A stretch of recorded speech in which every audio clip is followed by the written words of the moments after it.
روسی ثقافتی مرکز فرینڈشپ ہاؤس نے مقامی صحافیوں کے لیے ایک پروقار عشائیے کا انعقاد کیا۔ اس شاندار تقریب کی میزبانی روسی مرکز برائے سائنس و ثقافت کے ڈائریکٹر نے کی، جبکہ انتظامات کی ذمہ داری فریحہ عاقب نے نہایت مہارت اور پیشہ ورانہ انداز میں نبھائی۔ مزید بتاتی ہوں اس رپورٹ میں۔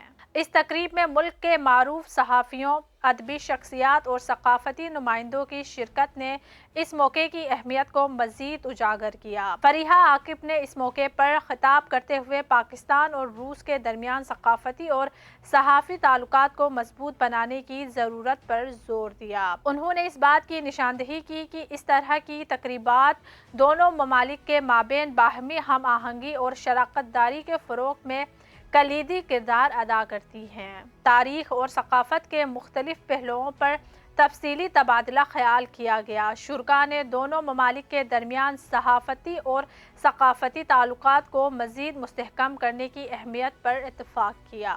معزز مہمانوں میں شامل نمایاں شخصیات میں فاضل جمیلی، سعید سربازی، ریاض سہیل، عمر گروز، زاہد مظہر عباس، اسلم خان، عماد یوسف، رضا سیفی، نوید حسین، محمد معیز خان، جنید احمد خان، اصغر علی، انیل عثمانی، فراست شاہ خان، عرفان چانڈیو، توصیف ذیشان، اکبر علی، زبیر نذیر خان، علی اصغر، جاوید اقبال، شاہد ستی اور شاہد انصاری شامل تھے۔ شرکاء نے تقریب کو بےحد سراہا اور اسے پاک روس تعلقات کو مزید مستحکم کرنے کی جانب ایک مثبت پیش رفت قرار دیا۔ یہ تقریب دونوں اقوام کے درمیان ثقافتی اور صحافتی تعلقات کی ترقی کے لیے ایک اہم سنگ میل ثابت ہوئی۔ وان کراچی کی ویڈیوز دیکھنے کے لیے ہمارا چینل سبسکرائب کیجیے اور بیل کے آئیکن کو کلک کیجیے تاکہ آپ ہماری تمام آنے والی ویڈیو سے باخبر رہ سکیں۔